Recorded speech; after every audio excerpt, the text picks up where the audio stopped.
अल्हम्दुलिल्लाहि रब्बिल आलमीन अस्सलातु वस्सलामु अला सय्यिदिल अंबियाइ वल मुरसलीन अम्मा बाद फ़अऊज़ु बिल्लाहि मिनश शैतानिर रजीम बिस्मिल्लाहिर रहमानिर रहीम। जी तो तमाम देखने और सुनने वालों को एहसन हमाद का सलाम। हेलो एवरीवन, अस्सलामु अलैकुम। मैं आपका होस्ट और दोस्त Ehsan Hammad and I very warmly welcome to all of you on my YouTube channel Grand Great Solution। जी तो दोस्तों, मुझे उम्मीद है आप सब ने हमारे पहले की तमाम वीडियोस अच्छे तरीके से देख लिए हैं। तो दोस्तों, चलिए फिर वर्डप्रेस को सीखना शुरू करते हैं। तो दोस्तों, किसी भी कोर्स या फिर स्किल सेट में प्रोफेशनली अच्छे तरीके से काम करने और अच्छे तरीके से उस सॉफ्टवेयर को समझने के लिए उस कोर्स या फिर स्किल सेट्स में मौजूद डिफरेंट सब्जेक्ट्स और उससे रिलेटेड डिफरेंट सॉफ्टवेयर्स अपनी एक खास अहमियत और वैल्यू रखते हैं। तो फिर आज से हम वेबसाइट के अंदर इस्तेमाल होने वाले एक सॉफ्टवेयर वर्डप्रेस को डिटेल में और डीप के अंदर जा करके स्टडी करेंगे और उसको अच्छी तरह से लर्न करेंगे। चलिए फिर वर्डप्रेस को सीखना शुरू करते हैं। हम अपने आज के इस वीडियो लेक्चर का आगाज अल्लामा इकबाल के इंतहाई खूबसूरत शेर के साथ करते हैं। अल्लामा इकबाल फरमाते हैं, खुद को कर बुलंद इतना कि हर तकदीर से पहले, खुद को कर बुलंद इतना कि हर तकदीर से पहले खुदा बंदे से खुद पूछे बता तेरी रजा क्या है। तो चलिए हम अपने आज के इस वीडियो लेक्चर का बाकायदा आगाज करते हैं। वर्डप्रेस की इस वीडियो लेक्चर के अंदर आज हम वर्डप्रेस के इंट्रोडक्शन की बात करेंगे। वैसे तो वर्डप्रेस एक बहुत ही बड़ा प्रैक्टिकल सॉफ्टवेयर है, लेकिन जाहिर है कि इसको प्रैक्टिकली अच्छे तरीके से समझने और उसमें अच्छे तरीके से काम करने के लिए प्रैक्टिकल के साथ साथ उसके हमें इंट्रोडक्शन का भी पता होना चाहिए कि ये है क्या, इसको हम किस तरह से यूज करेंगे, इसमें हम किस तरह की वेबसाइट्स को बना सकते हैं। इसलिए हम अपने इस वीडियो लेक्चर के अंदर आज हम वर्डप्रेस के इंट्रोडक्शन की बात करेंगे। इसको करने के साथ साथ ये भी देखेंगे कि जो डिफरेंट वेबसाइट्स को बनाने के लिए इस्तेमाल कर रहे हैं उनको थ्योरेटिकली उनका क्या रोल है, उनका क्या प्रिंसिपल वगैरह है। जी दोस्तों, हम अपने आज के इस वीडियो लेक्चर का बाकायदा आगाज कर लेते हैं। तो फिर जो की पॉइंट्स हमारे आज के इस वीडियो लेक्चर के हैं उनमें हैं, सबसे पहले हम डिस्कस करेंगे व्हाट इज वर्डप्रेस, यानी कि वर्डप्रेस एक्चुअली है क्या। फिर उसके बाद हम डिस्कस करेंगे what is the difference between wordpress.com and wordpress.org, यानी wordpress.com और wordpress.org में क्या फ़र्क है और हमें किसको यूज़ करना चाहिए। हम wordpress.com और wordpress.org को डीपली समझेंगे कि हमारे लिए इनमें से बेस्ट कौन सा है और हमें कौन सा वर्डप्रेस यूज़ करना है। तो चलिए हम सबसे पहले वर्डप्रेस को समझते हैं कि वर्डप्रेस है क्या एक्चुअली। अब हम देखते हैं कि व्हाट इज वर्डप्रेस, यानी वर्डप्रेस है क्या। वर्डप्रेस जो है वो एक free and open source content management system है जिसको PHP में लिखा गया है। इसके कोड को PHP लैंग्वेज में लिखा गया है, यानी कि बैकएंड की प्रोग्रामिंग जो है वो PHP लैंग्वेज में की गई है। बैकएंड के लिए वर्डप्रेस जो है वो PHP को इस्तेमाल करता है, जबकि फ्रंट एंड के लिए वो HTML को भी यूज करता है, CSS को भी यूज करता है, जावास्क्रिप्ट को भी यूज करता है और jQuery को भी यूज करता है। वर्डप्रेस डाटा को स्टोर करने के लिए जिस चीज को यूज करता है वो है डेटाबेस। जब वर्डप्रेस नया नया आया था तो वो ब्लॉगिंग वेबसाइट का कॉन्सेप्ट लेकर आया था, लेकिन आजकल हम इस पर डिफरेंट टाइप्स ऑफ वेबसाइट्स बनाते हैं, डिफरेंट काइंड्स ऑफ वेबसाइट्स को तैयार करते हैं। हम वर्डप्रेस पर बाउंड नहीं है कि हम सिर्फ स्पेसिफिक टाइप ऑफ वेबसाइट को ही इस पर बना सकते हैं। हम वर्डप्रेस को इस्तेमाल करते हुए बहुत सी किस्म की वेबसाइट्स बना सकते हैं, जैसा कि ई कॉमर्स वेबसाइट हम इस पर बना सकते हैं। हम इस पर एजुकेशनल वेबसाइट्स को भी तैयार कर सकते हैं। हम इसमें ब्लॉगिंग की वेबसाइट को भी बना सकते हैं। इसके अलावा हम बिजनेस वेबसाइट्स को भी बना सकते हैं। वर्डप्रेस डाटा को स्टोर करने के लिए जिस चीज को यूज करता है वो है डेटाबेस। वर्डप्रेस डेटाबेस में हर किस्म के डाटा को स्टोर करता है और वर्डप्रेस माइस्क्ल वाले डेटाबेस को यूज करता है। जहाँ पर भी डाटा को स्टोर करने की बात आती है, रखने की बात आती है, वहाँ पर लाजमी डेटाबेस का रोल होता है। क्योंकि मिसाल के तौर पर हम अपना कोई भी प्रोडक्ट अपनी वेबसाइट पर अपलोड करते हैं और फिर अगर हम उसी प्रोडक्ट को 10 दिनों के बाद भी देखेंगे तो वो हमें हमारा प्रोडक्ट नजर आएगा। तो इसका मतलब ये हुआ कि वो प्रोडक्ट हमें पेज से रिफ्लेक्ट नहीं हो रहा, बल्कि वो प्रोडक्ट हमें हमारे डेटाबेस में मौजूद था तो वो वहां से ना हमें नजर आ रहा है। अगर हम पेज पर स्टैटिक होकर काम करते हैं तो फिर हमें अपना वो प्रोडक्ट अपने पेज में जाकर कोड में जाकर के चेंज करना होगा। लेकिन वर्डप्रेस में हम ऐसा कुछ नहीं करते। हम अपना प्रोडक्ट आसानी से डेटाबेस में जाकर के चेंज कर सकते हैं। तो इसी तरह से हमें किसी भी चीज में कोई भी चेंजिंग करनी हो तो उसको हम डेटाबेस में जाकर चेंज कर सकते हैं। तो हम जब भी वर्डप्रेस की बात करते हैं तो वर्डप्रेस बैकएंड पर पीएचपी को यूज करता है और डेटाबेस में माइस्क्ल डेटाबेस को यूज करता है।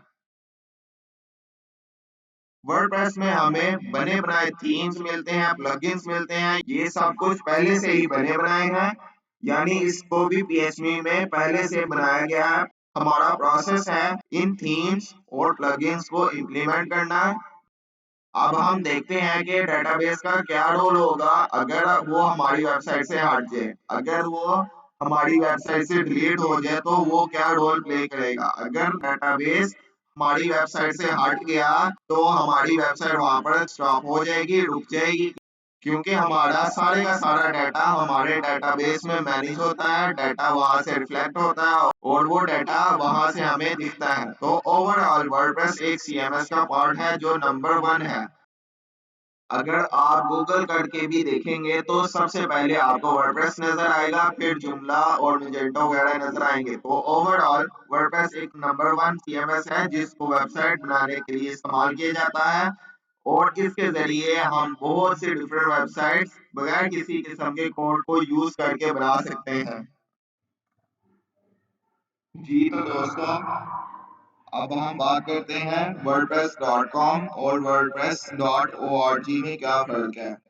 हमें किसको इस्तेमाल करते हुए अपनी वेबसाइट बनानी चाहिए। एज अ बिगिनर हम इस कंफ्यूजन में बहुत ज्यादा हो सकते हैं कि हमें इन दोनों यानी wordpress.com को इस्तेमाल करते हुए वेबसाइट बनानी चाहिए या फिर wordpress.org को इस्तेमाल करते हुए वेबसाइट बनानी चाहिए। तो इस कंफ्यूजन को आज हम हमेशा हमेशा के लिए सॉल्व करने की कोशिश करते हैं और देखते हैं कि इन दोनों में हमारे लिए क्या बेहतर है।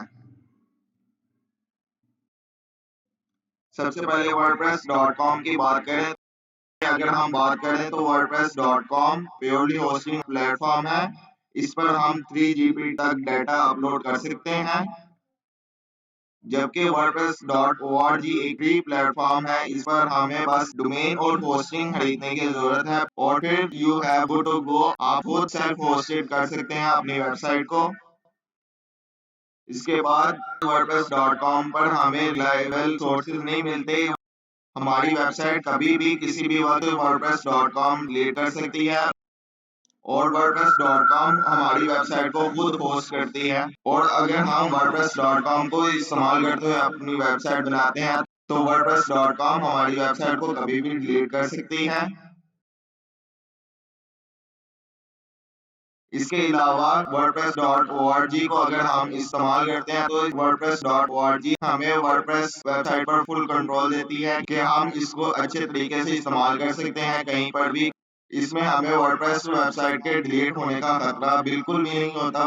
अगर हम wordpress.org को इस्तेमाल करते हुए वेबसाइट बनाते हैं। इसके अलावा we can't upload any theme and plugin. हम wordpress.com को इस्तेमाल करते हुए कोई भी थीम या प्लगइन अपलोड नहीं कर सकते।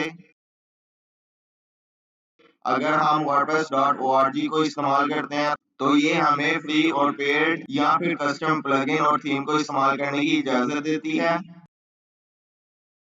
अगर हम wordpress.com को यूज करते हैं तो हम इस वर्डप्रेस की वेबसाइट पर कोई भी पावरफुल फीचर ऐड नहीं कर सकते, गूगल एनालिटिक्स वगैरह को ऐड नहीं कर सकते। फेसबुक पेज या फिर किसी भी दूसरी चीज को हम मोनेटाइज नहीं कर सकते।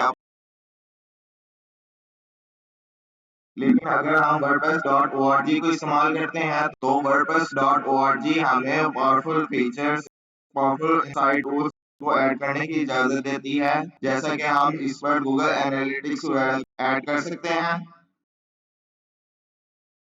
इसके अलावा wordpress.com हमें ई कॉमर्स वेबसाइट वगैरह बनाने की इजाजत बिल्कुल भी नहीं देती, ऑफर बिल्कुल नहीं करती।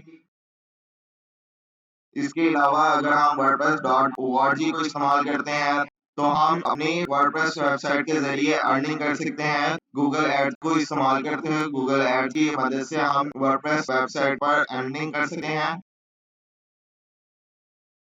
इसके अलावा wordpress.com हमें लिमिटेड ऑप्शंस प्रोवाइड करती है कि हम इस पर लिमिटेड टाइप्स ऑफ वेबसाइट्स ही बना सकते हैं।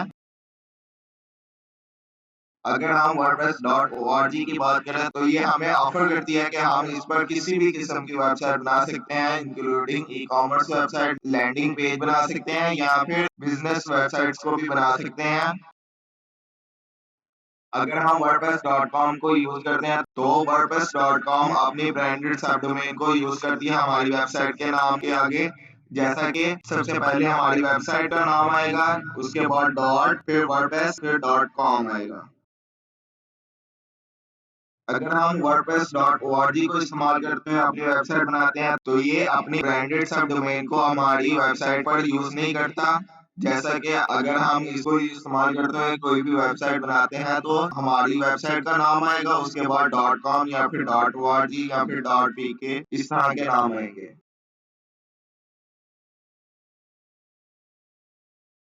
दोस्तों ये वीडियो थी वर्डप्रेस के बारे में, जिसमें हमने डिस्कस किया कि व्हाट इज वर्डप्रेस, और उसके बाद हमने डिस्कस किया difference between wordpress.com and wordpress.org।